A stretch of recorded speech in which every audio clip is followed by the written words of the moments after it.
bien, salut à toutes et à toutes, c'est Dax. Aujourd'hui, on se retrouve pour une nouvelle vidéo. Ça sera une vidéo One Piece. Si vous appréciez cette vidéo, n'hésitez pas à la liker et à vous abonner. Ça me ferait extrêmement plaisir.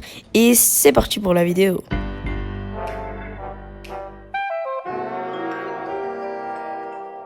Donc, je pense que les yeux célestes peuvent prédire l'avenir. Et je vais vous le démontrer tout de suite. Donc déjà, notons tous les personnages qui possèdent des yeux célestes. Donc les personnes qui possèdent forcément les yeux célestes sont Im-sama, Mihawk, X-Drake, Caribou, Cavendish et Zunisha. Donc on va procéder par ordre d'élimination pour savoir quels yeux ne sont pas des yeux célestes. Donc déjà on peut observer que Caribou n'a pas du tout le même design, donc on peut déjà l'éliminer. Chez X-Drake, il ne les a que sous sa forme de dinosaure et il ne les a pas en forme humaine ni en forme hybride. Et pour Cavendish, on l'a vu dans cette forme uniquement quand il a interagi avec Akuba, car Cavendish a les yeux bleus et Akuba a les yeux blancs. Donc il ne nous reste plus que Im-sama, Mihawk et Zunisha. Donc je vais vous parler de l'un de ces trois tout de suite. Donc, on va parler d'abord du pouvoir que Zunisha a utilisé sur Zo pour prévenir Momonosuke que Jack allait attaquer. Quand Jack a attaqué Zunisha, Zunisha a transmis l'image de Jack qui attaquait à Momonosuke. Mais juste avant que cela se produise, l'auteur a bien appuyé sur l'œil de Zunisha.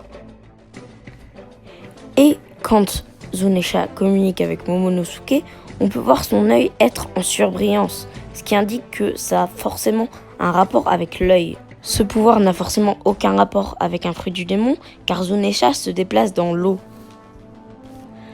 Désormais, je vais parler de Mihawk. Donc, on va revenir très loin à l'arc Marineford. On est en plein milieu de la guerre au sommet, et Luffy va vers l'échafaud pour libérer Ace. Mais il croise Mihawk. Mais il n'a pas d'autre choix que de le combattre. Après s'être préparé à lui envoyer un Gom-Gom Bazooka, il voit ses bras se faire trancher. Alors certains diront que c'est le Haki de l'observation évolué comme Katakuri, mais le Haki de l'observation évolué est Takiri après un long entraînement.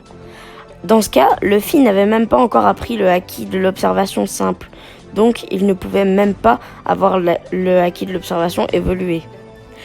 Et ce qui est bizarre, c'est que juste avant que Luffy ait cette vision, l'auteur s'est encore attardé sur l'œil. Donc, entre Zunisha et Mihawk, le cas le plus intéressant est celui de Mihawk. Car Mihawk montre une vision future, alors que Zunisha montre une vision présente. Et donc là, on fait le lien. Si Im-sama peut voir dans le futur, elle peut transmettre aussi les visions. C'est pour ça que quand on voit les membres du Gorosei s'agenouiller devant Im pour lui demander qui est la prochaine lumière à éliminer, eh bien, ensuite il y a un plan sur son œil. Et oui, comme les scènes précédentes.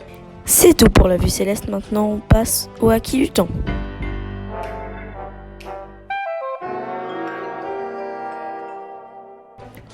Donc, je pense que le Haki du temps est maîtrisé par une seule personne. Enfin, on connaît l'identité seulement d'une seule personne qui maîtrise le Haki du temps. C'est Shanks. Car Shanks nous a toujours démontré qu'il était là, au bon endroit, au bon moment, à chaque fois. Par exemple, il est à Marijois alors que la veille, il était à un autre endroit complètement perdu. Il est quand même sur une île perdue et le chapitre d'après, il est à Marijois, le château de Panga et la salle du Gorosei. C'est vraiment incroyable. C'est vraiment fou. Shanks, à mon avis, est vraiment un des personnages les plus forts quand il nous dévoilera ses aptitudes. Donc, mon hypothèse, c'est que Shanks a débloqué le Haki évolué. Ça, c'est normal, c'est un empereur. Mais il n'a pas débloqué seulement le Haki évolué. Il a tellement perfectionné son Haki de l'observation que maintenant, il peut lire dans le futur, mais plusieurs jours plus tard. Comme ça, il peut être où il veut, quand il veut. À la guerre de Marineford, il l'a arrêté pile au bon moment. Voilà, j'espère que cette vidéo vous aura plu. N'hésitez pas à la liker et à vous abonner. C'était Dax. Bonne journée.